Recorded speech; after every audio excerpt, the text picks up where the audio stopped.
Je donne tout de suite la parole à Pierre Descotes, que je connais bien puisqu'il a été membre de mon laboratoire, le laboratoire d'études sur les monothéismes. Il est actuellement maître de conférences en langue et littérature latine à l'université qui s'appelle maintenant Sorbonne Université. Il est spécialiste des écrits exégétiques et polémiques d'Augustin et il a publié sa thèse dans la bibliothèque augustinienne en 2016 sous le titre « La grâce de la Nouvelle Alliance ». Et il était déjà présent l'année dernière au colloque Nicodème. Je lui donne tout de suite la parole. Je vous remercie beaucoup. Donc, l'auteur d'une anthologie de textes patristiques consacrés à Joseph conseillait à tout chercheur qui serait amené à parler de ce sujet devant une audience, un auditoire, de commencer par prévenir « Do not expect too much ». Le même auteur, dans l'article qu'il a consacré à Joseph dans l'Augustinus Lexicon, relevait d'emblée que pour Augustin, comme pour la plupart des auteurs latins et grecs, Joseph n'était pas un objet de vénération, n'était pas vraiment un centre d'intérêt non plus, c'était surtout une source considérable de problèmes exégétiques et doctrinaux, et de problèmes très embarrassants.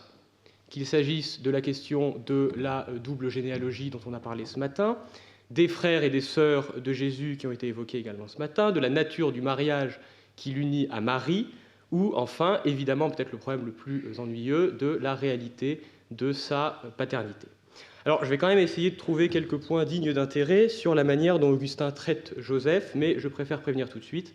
Il est possible que, en définitive, cette recherche m'ait appris plus de choses sur l'évêque d'Hippone que sur l'époux de Marie.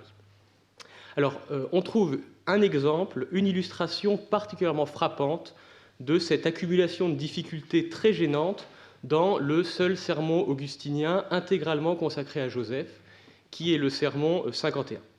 Alors, il s'agit d'un sermon dont la datation a été discutée, j'y reviendrai, mais qu'il faut très certainement, quasiment de manière sûre, situer à Carthage pendant l'hiver 403-404, et qui est prononcé face à un public qui a préféré venir écouter la prédication d'Augustin plutôt que d'assister au spectacle du théâtre qui se tiennent au même moment. Et l'idée générale de cette intervention m'a été inspirée par la lecture du récent ouvrage de Michel-Yves Perrin, Civitas Confusionis, dans lequel l'auteur déplorait qu'aient été en définitive peu étudiées les techniques rhétoriques qu'utilisait Augustin pour traiter de problèmes extrêmement complexes et très polémiques face à un auditoire de non-spécialistes. Et réussir à faire participer des laïcs à une controverse qui pouvait éventuellement poser de réels problèmes de foi. Or, ce qui est intéressant, c'est que dans ce sermon consacré à Joseph, Augustin traite un sujet délicat en raison de sa complexité théologique et de sa portée polémique. Et en plus d'y entendre des réflexions intéressantes sur Joseph et donc pour ce colloque, il me semble qu'on y trouve parfaitement illustré deux des caractéristiques majeures de l'exégèse et de la prédication augustinienne, le goût pour la difficulté et le paradoxe, d'une part, et un souci pédagogique et une technique rhétorique tout à fait impeccable, d'autre part. C'est ce que je vais essayer de vous montrer à propos de Joseph. Donc, je commence par parler brièvement du contexte polémique du sermon, qui constitue très certainement une réponse aux manichéens. Je reviens d'abord très rapidement sur la question de la datation du sermon. Le sermon 51, c'est un sermon qui a longtemps été daté assez tardivement de 418, c'est-à-dire de la période dans laquelle Augustin lutte contre Julien d'Éclane. De fait, il y a des parallèles assez nets entre ce sermon et le contre Julien, mais on peut quand même penser qu'au moment où il écrit le sermon dont je vais vous parler aujourd'hui, Augustin n'est pas encore parvenu au degré d'élaboration technique sur la question du mariage qu'il atteint dans la polémique contre Julien d'Éclane, et dans lequel il distinguera ce qu'il appellera les trois biens du mariage, fides, proles et sacramentum, je y reviendrai, auxquels satisfait parfaitement le mariage de Marie et de Joseph. Bon, la question de la datation a été reprise et réglée de manière probablement définitive par Pierre-Marie Humbert et François Dolbeau, qui ont fait remarquer d'une part qu'il y avait une citation biblique d'Isaïe qui était caractéristique d'une époque précise de l'œuvre d'Augustin, et qui ont fait remarquer également qu'il y avait une portée antimanichéenne extrêmement nette dans la prédication d'Augustin. Et c'est d'ailleurs le lien entre la polémique antimanichéenne sur le mariage et la controverse contre Julien qui explique que la confusion a été possible, puisque Julien, comme les manichéens, soutenait le fait que l'union entre Marie et Joseph, n'ayant pas été consommée, ne constituait pas un réel mariage. J'y reviendrai. Donc je vais commencer par rappeler ce contexte qui permettra rapidement de cerner les principaux griefs élevés par les adversaires d'Augustin contre Marie et contre Joseph. Alors le premier problème que pose Joseph a été évoqué rapidement ce matin, c'est la distinction des deux généalogies dans l'évangile de Matthieu et devant l'évangile de Luc. Et Augustin traite en particulier longuement d'un problème arithmétique qui ne manque pas d'intérêt, qui est comment 3 fois 14 peuvent faire 41 chez Matthieu. Comment est-ce qu'en additionnant toutes les générations, on arrive à un chiffre qui n'est pas bon. Je ne m'attarde pas sur la question parce qu'elle a été étudiée dans ce sermon en particulier et dans la tradition théologique plus généralement par Nathalie Requin dans la revue des études augustiniennes, mais il faut quand même noter ce problème, je le signale d'emblée, parce que la réponse qui apportera Augustin sur la double paternité de Joseph, une paternité charnelle et une paternité spirituelle, selon qu'on le considère comme le fils de Jacob ou comme le fils d'Élie, a une pertinence pour la question de son rapport, de sa paternité, de son rapport à Jésus. J'en dirai un mot tout à l'heure. Ça, c'est le premier problème que pose Joseph. Deuxième problème, qui est plus intéressant pour notre colloque, on s'approche de Joseph avec les attaques qui sont portées par les adversaires d'Augustin contre Marie.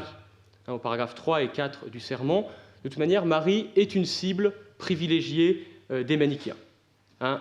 Et les manichéens, les adversaires d'Augustin lui disent « Admettons que le Christ est absolument tenu à se faire homme, quel besoin avait-il d'en passer par la naissance d'une femme? Est-ce qu'il n'aurait pas été plus noble et plus convenable qu'il soit créé comme cela avait été le cas pour Adam? Est-ce qu'il fallait vraiment passer par l'indignité de la naissance par le corps d'une femme? Marie est superflue, et si on prend le temps de souligner qu'elle est superflue, c'est parce qu'elle est également indigne de porter un Dieu. Et le mépris des manichéens envers la femme et envers le corps féminin transparaît très nettement dans la réponse d'Augustin à travers des formules comme ad nascendum ut quid elegit feminam. Qu'est-ce qui lui a pris de choisir une femme s'il voulait naître? Ce que souligne immédiatement Augustin, c'est que c'est une mauvaise question que posent les manichéens. La question ne devrait pas être ut quid elegit feminam, pourquoi a-t-il choisi une femme, mais quid fugere debuit, pourquoi est-ce qu'il aurait dû la fuir? Pourquoi est-ce qu'il aurait dû refuser de naître comme tous les hommes en passant par une naissance charnelle? Et Augustin fait remarquer que s'il avait refusé ça, le Christ aurait signifié que le corps d'une femme aurait pu au fond le contaminer. Et ça aurait été une condamnation du sexe féminin, de la gent féminine, qui aurait été parfaitement superflue et injustifiée. Donc Augustin le dit, Jésus pouvait naître en se passant de l'intervention d'un homme, il aurait sans doute pu le faire également en se passant de l'intervention d'une femme. Mais il a choisi de naître homme pour montrer qu'il voulait sauver les hommes, et il a choisi de naître d'une femme pour montrer que ce salut s'étendait également à la partie féminine de l'humanité. Ça, c'était pour Marie, qui donc a sa part de grief, et on en vient finalement au cœur de notre sujet et aux attaques contre Joseph. Les adversaires d'Augustin s'en prennent de 3 manières différentes à Joseph. Il faut noter tout de suite que c'est plus original comme texte et c'est plus rare. D'habitude, c'est Marie qui intéresse les manichéens et Joseph est soigneusement laissé dans l'ombre. Mais les manichéens sont visiblement avisés que Joseph leur offrait un certain nombre d'angles d'attaque qui n'étaient pas inintéressants et qui leur fournissaient surtout des angles de moquerie assez plaisants et assez efficaces. Donc le premier, c'est au paragraphe 9, à propos du moment où Joseph pense Marie adultère et envisage de la renvoyer. Et les manichéens ont beau jeu de moquer le trouble qui s'élève dans l'âme de Joseph. Est-il juste de douter de son épouse? Est-il juste de songer la renvoyer ainsi? La situation, au fond, n'a-t-elle pas quelque chose de ridicule, avec ce mari jaloux qui a peur d'être cocu, etc. Et donc les manichéens moquaient ce trouble et cette réaction hésitante de Joseph. Ça, c'est pour la partie dérision, si vous voulez, pour la partie où les manichéens se moquent du personnage. Il y a plus grave. Il y a plus grave que la moquerie, il y a la calomnie. Et c'est plus loin dans le sermon. Je reviendrai sur ces griefs plus dans le détail à partir des réponses qu'apporte Augustin. Je vous donne juste pour le moment les angles d'attaque de ses adversaires. Au paragraphe 16, il s'agit plus seulement de ridere, mais de calumniare, d'attaquer, de calomnier Joseph. Et ce que disent les manichéens, c'est que Joseph n'est pas véritablement l'époux de Marie. Leur mariage est fictif, puisqu'ils n'ont pas eu de relation sexuelle. Un mariage sans consommation n'est pas un véritable mariage, et c'est donc une fiction et un mensonge que de prétendre que Joseph est l'époux de Marie. Troisième angle d'attaque qui découle immédiatement du précédent, en conséquence, il n'est pas non plus le père du Christ. dans la mesure où il n'y a ni génération charnelle, ni lien conjugal avec Marie. Les manichéens remarquent, non sans bon sens, les manichéens ont souvent les remarques auxquelles se heurte Augustin sont souvent pleines de bon sens, ni génération charnelle, ni lien conjugal, il n'y a donc aucun argument pour défendre Joseph, qui usurpe un titre de plus. Il est également un père fictif. Donc si on récapitule, ce n'est pas très glorieux. Un homme de peu de foi qui ne fait pas confiance à sa femme, un faux mari et un père fictif. Le portrait n'est pas très flatteur. Donc j'en viens aux réponses qu'apporte Augustin et à la manière, surtout au procédé qu'il va employer pour répondre à ces attaques des manichéens. Et ce que je vais essayer de montrer dans cette partie, c'est le goût du paradoxe, si vous voulez, dont il fait preuve. Le point de départ de la réponse d'Augustin, c'est qu'il y a incontestablement dans le personnage de Joseph un mystère. Mais ce mystère, ce n'est pas une occasion de se moquer des Écritures et de Dieu, ça doit être un défi fécond lancé à l'entendement humain. Donc il prend les griefs un par un et il y apporte des réponses. Premier grief, la tentation de renvoyer Marie. Je vous renvoie au premier texte de l'exemplier, au paragraphe 9 du Sermon 51. Joseph a effectivement cru Marie adultère lorsqu'il a appris qu'elle était enceinte. Et on peut difficilement le lui reprocher. Dans ces conditions, réplique Augustin, sa réaction a été irréprochable. Il a fait deux choses. Première chose, il n'a pas voulu la conserver auprès de lui.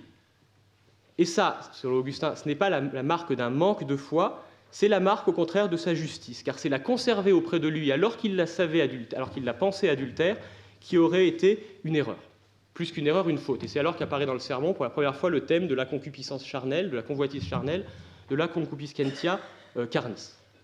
Augustin fait remarquer qu'ils auraient été nombreux les maris qui, sachant leur femme adultère, l'auraient gardée auprès de lui en se disant que ce n'était pas si grave et que le mariage présenterait sûrement bien des avantages qui le rembourseraient de cette situation un peu bancale. C'est ce que dit Augustin. S'il voulait l'épargner, ce n'était pas qu'il désirait la posséder. Nombreux sont ceux qu'un amour charnel pousse à épargner des épouses adultères, car ils souhaitent les posséder, même si elles sont adultères, afin de pouvoir assouvir avec elles leur convoitise charnelle. Donc, premier bon point pour Joseph, il n'a pas fait preuve de concupiscentia carnis. Second bon point pour Joseph, il n'a pas voulu sévir. Certes, il a voulu la renvoyer, mais il a refusé de créer un scandale qui déshonorerait Marie. Autrement dit, Joseph, dans cet épisode, a fait preuve d'une justice supérieure à ce qu'exigeaient faiblement de lui ses contempteurs. Il a donné un nouveau sens au mot parquere, il a épargné Marie en un sens beaucoup plus haut que ce qu'exigeaient de lui les manichéens. Il a su allier justitia et misericordia.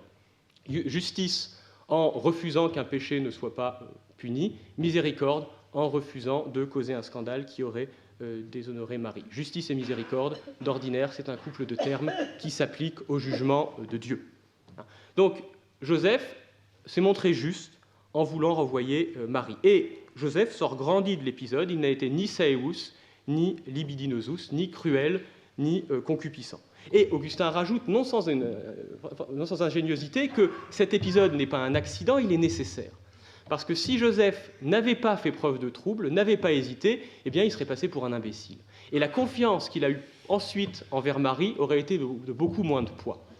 C'est parce qu'il a douté que la foi dont il fait preuve ensuite, pour le lecteur, a de la signification et elle est digne d'attention. Ce qui est intéressant dans ce passage-là, c'est la manière dont Augustin, pour la première fois dans le sermon, passe d'une position de défense à une position d'attaque. Non seulement l'épisode n'est pas une honte pour Joseph, mais c'est la marque d'une vertu supérieure pour Joseph. Regardez la dernière phrase du premier exemple. On est passé d'une position défensive à qualis hic justus. Quelle justice admirable en cet homme. Deuxième point, la réalité de son mariage. Et ce qui est intéressant, c'est qu'encore une fois, la réponse d'Augustin va se développer en deux temps. Le problème qui se pose à Augustin, c'est que là, sur la question de la réalité du mariage de Joseph, il n'a pas seulement face à lui les manichéens. À partir du moment où, comme de nombreux auteurs antiques, y compris des pères de l'Église, on considère que ce qui détermine le mariage est sa consommation, que la consommation est un point important et essentiel dans le mariage, alors ces auteurs ne pouvaient pas affirmer que Marie et Joseph avaient un vrai mariage. Et on trouve cet embarras non seulement chez les manichéens, au moment de parler de Joseph comme de l'époux de Marie, chez Hilaire de Poitiers, chez Maxime de Turin, dans un sermon du pseudo-Origène, évidemment chez Julien d'Eclane, mais lui, on n'en parle pas, c'est un hérétique. Face à cette hésitation, le tournant est constitué par l'œuvre d'Ambroise, qui va affirmer que le mariage est constitué non pas par la consommation de l'acte sexuel, mais par un contrat passé entre les époux. Autrement dit, il donne un substrat juridique à la discussion qu'on va retrouver chez Augustin. Première étape de la réponse d'Augustin, qui est la moins ambitieuse, aller chercher dans la Bible des passages qui attestent du lien conjugal entre Marie et Joseph. Et il en trouve deux. Matthieu 1,20, le témoignage de l'ange, Noli acquipere Mariam conjugem tuam. À ce moment où l'ange parle de Mariam conjugem tuam, on peut difficilement lui remettre en cause la réalité du mariage entre les deux. Et Luc 2,48, le témoignage de Marie, qui dit au Christ que son père et elle se font le chercher. Donc là, il y a deux passages qui sont quand même des témoignages sûrs et de poids, mais Augustin a conscience qu'il ne lève pas toutes les difficultés. Pourquoi ?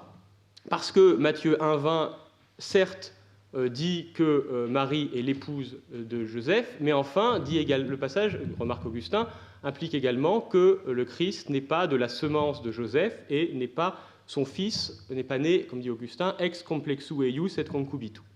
Donc, c'est un témoignage qui est intéressant, mais qui n'est pas décisif. Luc 2,48 n'est pas tellement plus satisfaisant, parce qu'après tout, la réponse de Jésus distingue bien deux paternités, une paternité charnelle et une paternité divine, qui donc a bien tendance à relativiser la réalité de la paternité de Joseph. Autrement dit, ce n'est pas complètement satisfaisant. Et là, la virtuosité d'Augustin va être de trouver une deuxième ligne de défense. La difficulté à laquelle il est confronté, c'est d'expliquer au sens commun, qui veut que la paternité implique la génération charnelle, qu'il faut définir d'une manière plus intéressante et plus profonde la notion de pater. Regardez le deuxième exemple de l'exemplier, le paragraphe 21. L'idée fondamentale d'Augustin est qu'il est impossible de faire de l'acte sexuel la condition d'un véritable mariage. Il faut opposer caritas conjugalis, l'amour qu'ont les époux l'un pour l'autre, et concupiscentia carnis, la convoitise charnelle. Et c'est évidemment la caritas qui va déterminer qui va constituer le réel critère du mariage. Mais l'ingéniosité d'Augustin et sa démarche, son ingéniosité polémique, si vous voulez, ça ne va pas être seulement d'opposer deux facteurs, ça va être de montrer qu'il y a une relation de proportionnalité entre les deux. Qu'est-ce qu'il va dire ? Il va dire qu'il n'y a pas seulement une opposition entre charité et concupiscence, mais moins il y a de concupiscence, plus il y a de charité. Moins il y a de concupiscence, charnelle, sexuelle, plus le mariage est donc vrai. Comme le montre l'exemple d'Augustin des couples qui vivent à son époque et qui vivent dans la continence. Le principe est le même, on ne se contente pas de défendre le mariage entre Marie et Joseph, on contre-attaque vigoureusement. Non seulement la sexualité n'est pas un critère à prendre en compte, mais elle ne constitue au fond qu'un obstacle à un mariage proprement dit, un mariage au plus haut sens du terme. Et il y a un passage que je vous ai mis quand même, parce qu'il est délicieux, au chapitre 3, l'exemple 3, au chapitre 24, où Augustin fait remarquer que dans une discipline conjugale stricte, la sexualité doit être seulement une question d'utilité, et il propose de soumettre les hommes mariés à un test, qui est intéressant parce que Joseph l'a passé avec brio. Ce test, c'est de proposer aux couples qui disent n'être intéressés dans l'acte sexuel que par la perspective d'une descendance, d'obtenir cette descendance sans en passer par la fastidieuse épreuve des relations sexuelles, et ensuite d'observer les réactions. Et je vous laisse lire le passage. Et Augustin dit « Demandez à un homme pourquoi il a des relations sexuelles avec sa femme, il vous répondra en rougissant pour avoir des enfants. Dites-lui « Dieu t'offre d'avoir des enfants sans avoir de relations sexuelles avec ta femme. » Il vous dira « Finalement, tout bien réfléchi, c'était peut-être pas tout à fait le but premier. » L'intérêt du passage, outre d'être assez amusant, c'est que Joseph a triomphé de ce test-là. Dans l'épisode dont j'ai parlé tout à l'heure, le moment où Joseph a envisagé de renvoyer Marie, a refusé de la garder simplement pour satisfaire sa convoitise charnelle, il a montré qu'il n'était pas tenu par cette concupiscence. Autrement dit, le test que propose de manière plaisante Augustin, il dit très peu d'hommes, voire aucun, n'en triompheraient, Joseph, lui, a réussi. Bien. Alors, ce raisonnement pose conclusion, je vous cite quand même le passage, texte 4 de l'exemplier, prétendre, comme vous l'avez en latin, non debuit dici pater quia non sic genuerat filium, c'est mal définir le mariage. Faire dépendre la réalité du mariage de la présence ou non d'enfants, et même plus simplement de l'existence ou non de relations sexuelles, montre qu'une chose, c'est qu'on n'a rien compris à ce qu'est un mariage chrétien. Troisième grief et troisième réponse d'Augustin, la question de la paternité de Joseph et la question de savoir s'il est véritablement le père du Christ.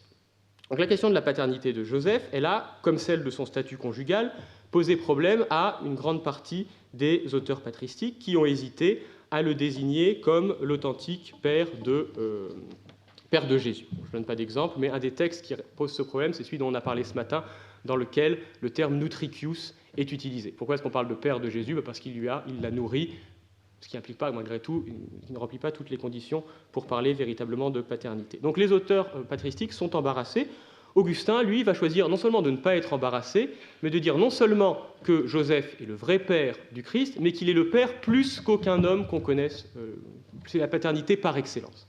Alors comment est-ce qu'il va faire ça? C'est à partir du paragraphe 26, l'exemple 4 de l'exemplier, à partir de la question de l'adoption. Il oppose d'une part la natura gignentis, on dit le processus naturel de génération d'un enfant, et la voluntas adoptionis, la volonté de celui qui adopte un enfant.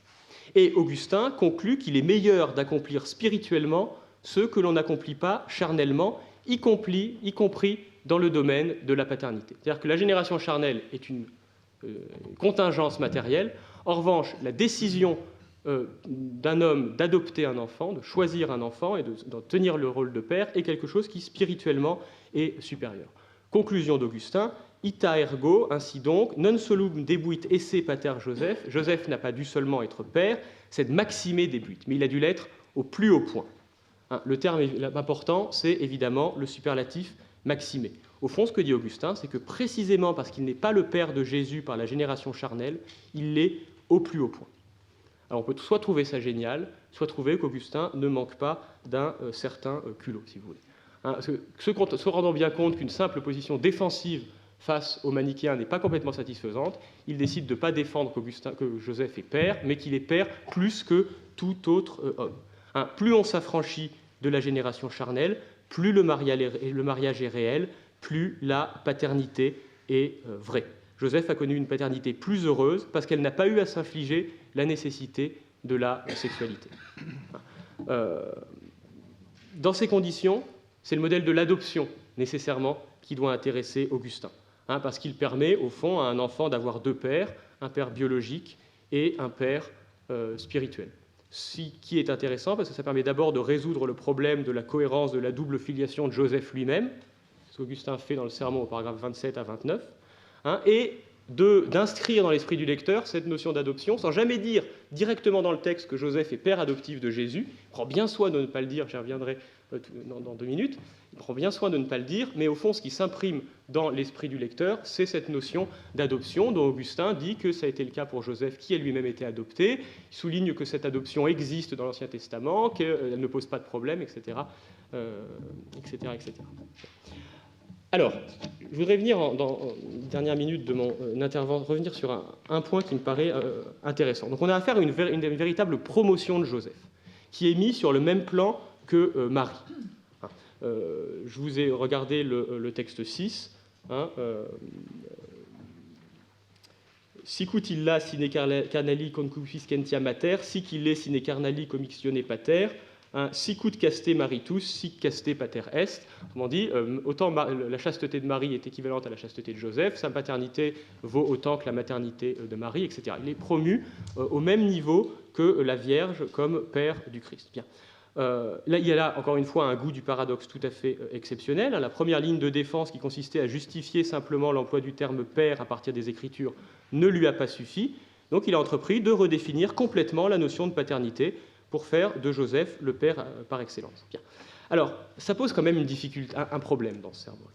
Je voudrais profiter des remarques que je viens de faire pour dégager 2 traits de la prédication augustinienne. Le premier, je vais juste en dire un mot très rapidement, et le second, je m'attarderai un peu plus. Le premier point, c'est qu'il y a quelque chose qui est caractéristique, non seulement dans ce sermon, mais dans tout le reste de la prédication d'Augustin, c'est sa qualité rhétorique. C'est-à-dire que c'est quelqu'un qui sait tenir un public, et qui prend grand soin de le faire. Les premiers paragraphes du sermon sont un modèle de captatio benevolentiae, où il flatte son public, en lui disant que c'est un public d'élite, qui a bien fait de ne pas aller au théâtre et qui a bien fait de venir écouter sa prédication, qu'il est bien normal que ce public ait quelques hésitations face aux critiques des manichéens, puisque lui-même, Augustin, dans sa jeunesse, etc., autrement dit, il se met au même niveau que le public en disant que vous ayez des difficultés, c'est bien normal, moi aussi, et moi plus que vous, puisque dans ma jeunesse, etc.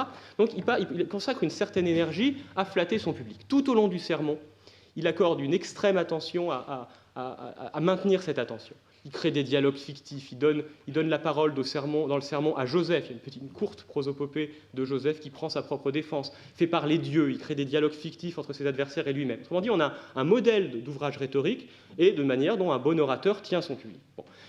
C'est tout à fait remarquable, c'est un des traits de la prédication d'Augustin. Mais ça doit aussi éveiller notre attention. Parce qu'un orateur, c'est un peu comme un prestidigitateur. Au moment où on sent qu'il essaie d'attirer l'attention de son public, c'est probablement qu'il essaie de cacher quelque chose. Et là, visiblement, dans ce sermon-là, c'est très exactement ce que fait Augustin. Alors, qu'est-ce qu'il essaie de cacher? Il me reste 2 minutes, je vous dis ça en 2 minutes. Disons que dans ce sermon, il livre incontestablement une très forte démonstration sur la réalité du mariage entre Marie et Joseph.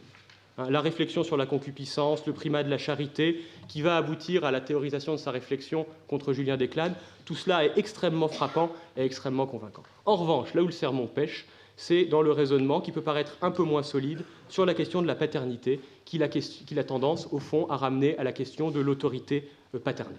La difficulté de l'entreprise d'Augustin, c'est de dégager la notion de paternité de la notion de génération charnelle. C'est-à-dire que même si biologiquement Joseph n'est pas le père du Christ, il est quand même véritablement son père. Or, que fait Augustin tout au long du sermon, et dans les textes que je vous ai donnés sur l'exemplier, il montre toujours une seule chose, que Joseph est véritablement l'époux de Marie.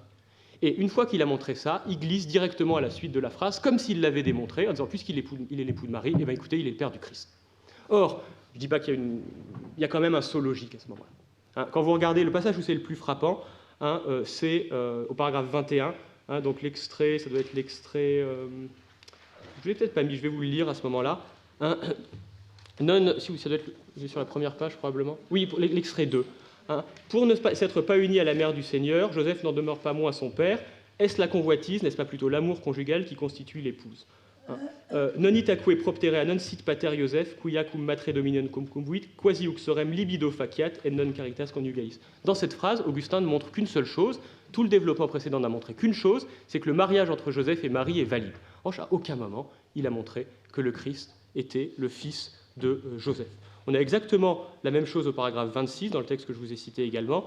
Sicut illa caste coniux, sic illa caste maritus, de même que c'est une chaste épouse, c'est un chaste époux, très bien, ça il l'a démontré. Et sicut illa caste mater, sic illa caste pater, de même que c'est une chaste mère, c'est un chaste père, ça il ne l'a pas du tout démontré. Et c'est caractéristique dans un texte d'Augustin, c'est le moment où ses effets rhétoriques sont les plus brillants, ses parallélismes sont les plus frappants, ses figures de style sont les plus abondantes, qu'il essaie de faire passer un temps faible argumentatif. Alors, on ne peut pas franchement lui reprocher, parce qu'au bout du compte, il ne fait que répondre à la manière dont les manichéens ont posé le problème. Les manichéens ont posé leur objection sur la réalité de l'union de Marie et de Joseph. Mais on peut quand même lui reprocher de faire comme si, en ayant réglé un problème, il avait réglé les deux. Et pourquoi est-ce qu'il ne règle pas le deuxième, alors qu'il a les outils pour le régler dans le sermon?